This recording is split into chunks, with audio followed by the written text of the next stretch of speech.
काय करता आहात इथे? मी तिला हा जेजुरी गड दाखवत होतो. का? मी तिला हा प्रति कैलास दाखवेन असे वचन दिले होते. तुम्ही मला देखील एक वचन दिले होते. तुमच्या ध्यानात आहे की मी सांगू? म्हाळसा, तुम्ही हिला गडावर घेऊन येणार नाही असे तुम्ही मला वचन दिले होते. यांची काय भी चूक नाही जी.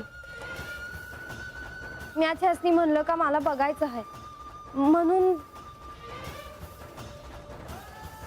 मी तुला विचारलं नाहीये तुझा आणि माझा काय संबंध?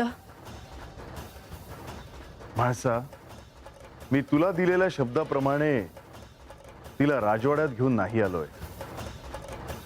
म्हणजे हिला राजवाड्यात आणण्याची भाषा करता आहात तुम्ही? हिला केवळ हा परिसर दाखवत होतो. ह्या पवित्र जागेची महती सांगत होतो. केवळ एवढंच नाही, तुम्ही ठरवून जाणीवपूर्वक हिला घेऊन आलात. माझ्या दृष्टीस हे पडावं अशी तुमची इच्छा होती. तुम्हाला हवं तेच घडलं. तुम्हा दोघांना एकत्र पाहून मला राग येणार, माझा संताप होणार हे तुम्हाला ठाऊक होतं आणि म्हणूनच तुम्ही हिला इथे घेऊन आला. म्हाळसा, हा केवळ तुझा भ्रम आहे. तू उगा स्वतःला त्रास करून घेतेस. नाही, हा माझा भ्रम नाही. या भ्रमातून बाहेर पडायला मला खूप वेळ लागला आणि तोपर्यंत माझ्या संसाराची राखरांगोळी झाली होती. मी हा गडाच्या खाली जाते जी. थांब बानू. म्हाळसेच्या मनातील संशय, तिचा गैरसमज दूर झाल्याशिवाय इथून जाणे योग्य नाही. पण माझ्यामुळं तुमचा अपमान न ग.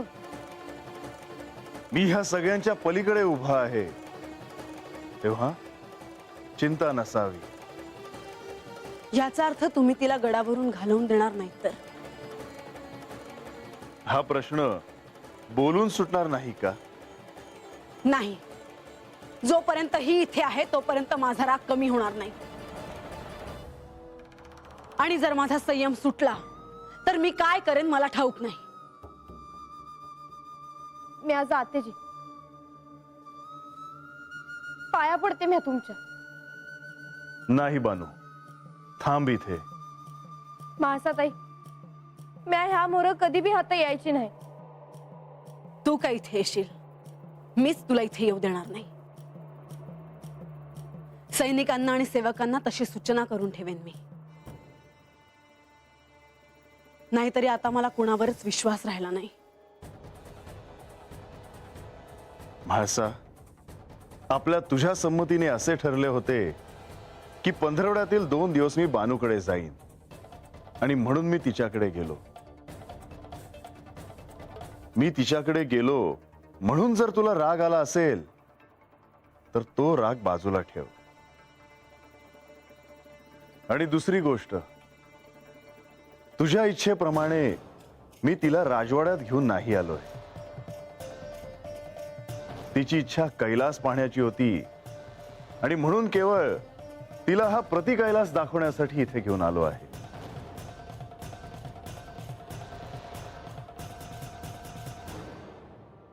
तुला कैलास पाहायचा होता की निमित्त काढून राजवाड्यात यायचं होतं? म्हाळसाताई, आता पतूर मी तुमचा मान राखला,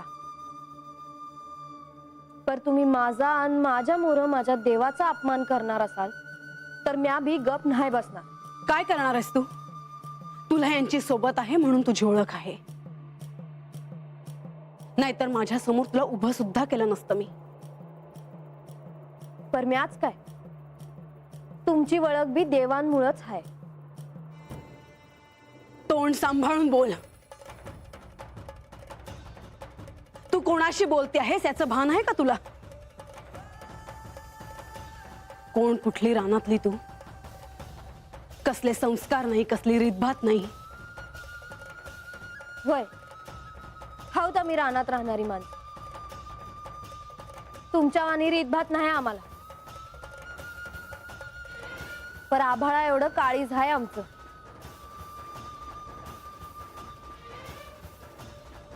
आणि देव राहिला आहेत आमच्या हातात.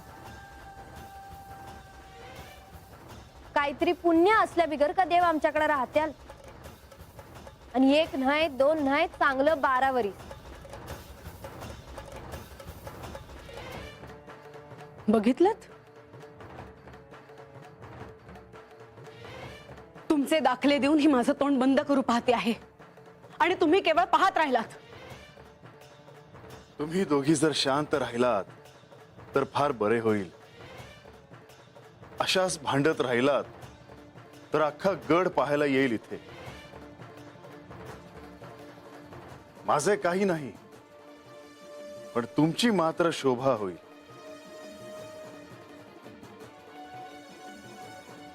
म्हाळसा, शब्दाने शब्द वाढतो. माझी चूक आहे, मी शब्द वाढवते, तिची काही चूक नाही. मी या राज्याची सम्राज्ञी असूनही ती माझ्याशी उद्धटपणे बोलते आहे. तुम्ही तिला समज देण्याऐवजी मला का सांगता आहात? बानू, तू शांत राहा. वैजी, काय प्रेम, काय आज्ञाधारकपणा, किती खोटी असते, किती समंजसपणाचा आव आणतेस. म्या खोटी असते तर देवांनी लगीन केलं असतं का माझ्या संग? लग्न प्रेमाने होतं, भुरळ घालून नाही. भुरळ घातलीस तू यांना, पण एक ना एक दिवस यांना तुझं खरं रूप दिसेलच. आणि मग पाठवतील तुला चंदनपुरीला, तुझ्या घरी. देवासनी मला परत पाठवायचं असतं तर त्यांनी तवाच पाठवलं असतं, जेव्हा तुम्ही मला गडाच्या पायथ्याशी थांबवलं. माझ्यावर जीव नसता ह्यांचा तर मला सोडून कवाच तुमच्याकडे आलं असतं देव, पण त्यांनी तसं नाही केलं. मला वाडा बांधून दिला आणि मी आता तत राहते. म्हाळसा, तुझ्या जीवश्च कंठस्थ सखीशी तू भांडते आहेस, पण ही वेळ येणारच होती. आणि म्हणूनच त्यावेळी मी तुला थांबवायचा प्रयत्न केला होता, पण तू ते ऐकलं नाहीस. ऋतुयुगामध्ये मल्हारी अवतारात मी तिला वरीन. इतकेच नव्हे तर कृतयुगामध्ये तिच्या प्रेमात पडून तिच्या स्वाधीन होईल. तिच्याशी विवाह झाल्यामुळे देवी तुला तुझा क्रोध अनावर होईल. तुझ्या या निर्णयामुळे देवी सर्वाधिक त्रास तुलाच होईल. कृतयुगात तुला आणि जयद्रीला जोपर्यंत मी स्मरण करून देत नाही तोपर्यंत तुम्हाला तुमच्या मूळ रूपाचे विस्मरण होईल. आता मी सांगतो ते तुम्ही दोघी ऐका.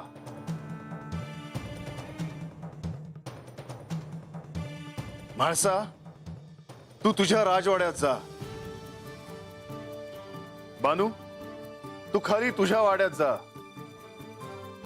हा वाद इथेच थांबलेला बरा. आधी तिला जायला सांगा. बानू, ये तू. तुम्ही म्हणाल तसं.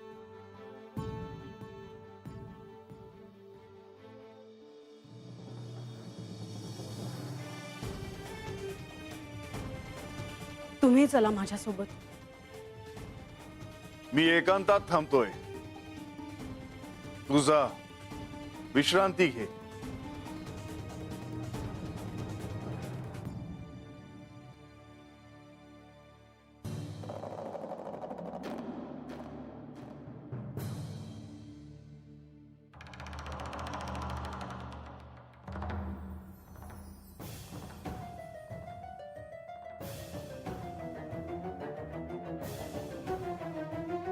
म्हाळसा, तू खूप रागवलेली दिसते आहेस.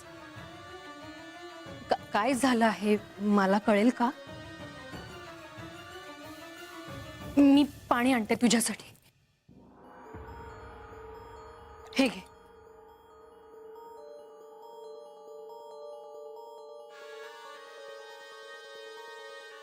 म्हाळसा, अगं तू मला सांगितलं तर बरं वाटेल तुला. असं मनात राग ठेवून तू स्वतःला त्रास करून घेते आहेस. यांनाही असंच वाटतं की मी स्वतःला त्रास करून घेते आहे. पण तू अस्वस्थ वाटते आहेस. हे तिला घेऊन गडावर आले होते. काय सांगतेस काय? काय धाडस म्हणायचं हे? म्हाळसा, पण तू त्या बानूला गडावर घेऊन यायचं नाही असं बजावलं होतंस ना? मग तरीही ते घेऊन आले? ह्यांचं असं म्हणणं होतं की ते तिला गडावर घेऊन येऊ शकतात, पण ठरल्याप्रमाणे राजवाड्यात नाही. म्हणजे राजवाड्यात घेऊन आले असते तर? असं कसं घेऊन आले असते? म्हाळसा, नाही नाही म्हणता म्हणता ते तिला जेजुरीत घेऊन आले. ती गडाच्या पायथ्यापर्यंत येऊन पोचली. आता गडावर. मला तर हे सारं काळजी करण्यासारखं वाटत आहे. खूप बोलले मी तिला. तिची योग्यता काय आहे हे मी यांच्या समोर तिला सांगितलं. योग्य तेच केलंस. पण ऐकून घेतलं तिने सगळं? आधी ऐकून घेतलं, मग नंतर शब्दाने शब्द वाढला आणि भांडण झालं आमच्यात. पण एक गोष्ट लक्षात आली का तुझ्या? तिचंही धाडस वाढत चाललं आहे. म्हाळसा, तू या जेजुरीची सम्राज्ञी आहेस. तुझ्याशी भांडण करण्याचा कोणी विचार देखील करू शकत नाही. हो, पण यांच्या जीवावर ती हे सगळं बोलली. यापुढे तिला कळेल की ही म्हाळसा काय आहे ते. पदोपदी तिला असं जाणवेल की तिने इथे येऊन चूक केली आहे. पण मी एक सांगितलं तर तुला आवडेल का? म्हणजे म्हाळसा, तू देवांना असं शब्दात आणि वचनात बांधून ठेवायला पाहिजेस तरच. नाहीतर देव तुझ्यापासून दूर जातील बघ.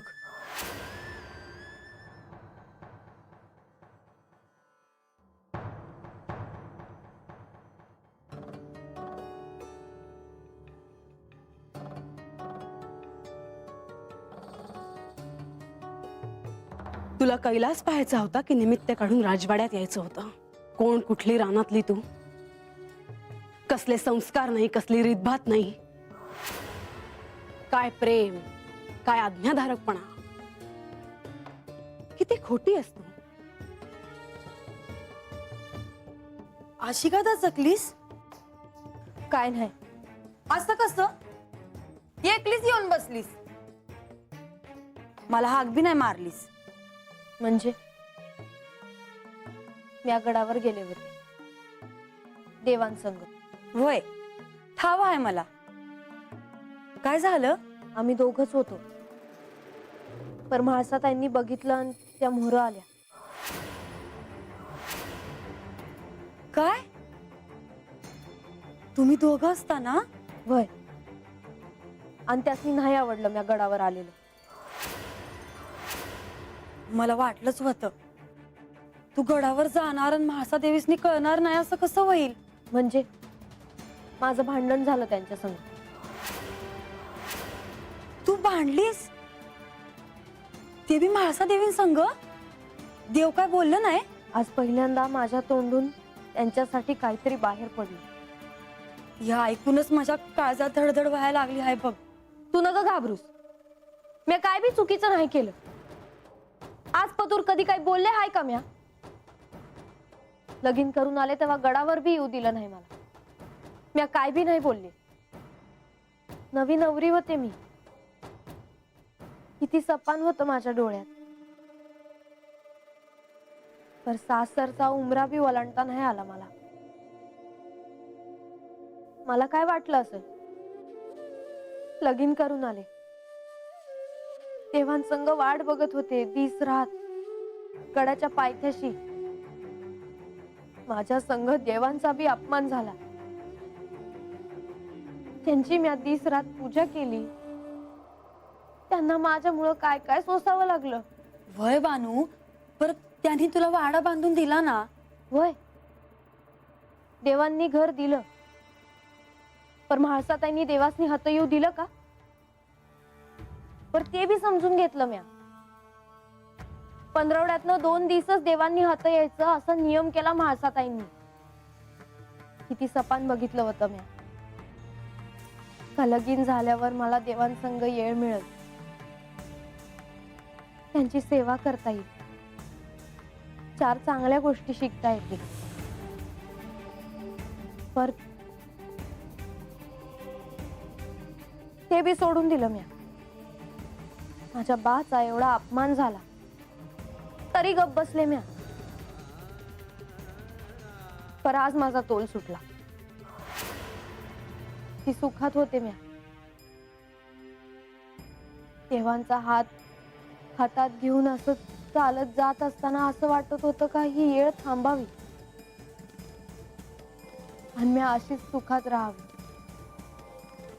ते जे सांगत होते ते ऐकत होते म्या.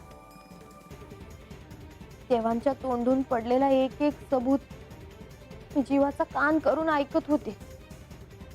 आणि अचानक त्या आल्या.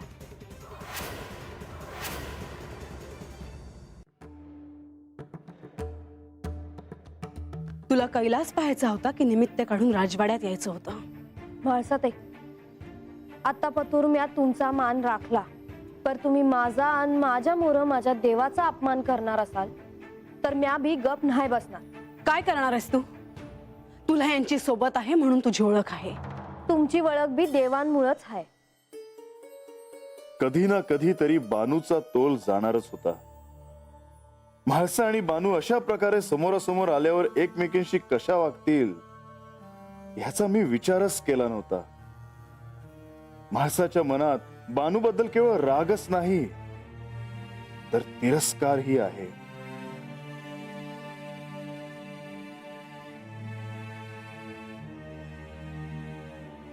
देवा,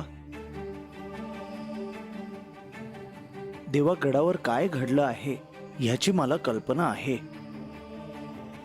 परंतु हे एक दिवस घडणारच होतं हे देखील तुम्हाला ठाऊक होतं. आज एकमेकींवर अपार प्रेम करणाऱ्या 2 सख्यांना मी प्रत्यक्ष भांडताना पाहिले आहे. कारण त्यांना माहित नाही की त्या कोण आहेत. त्यांना त्यांच्या मूळ रूपाची आठवण करून द्यायला हवी.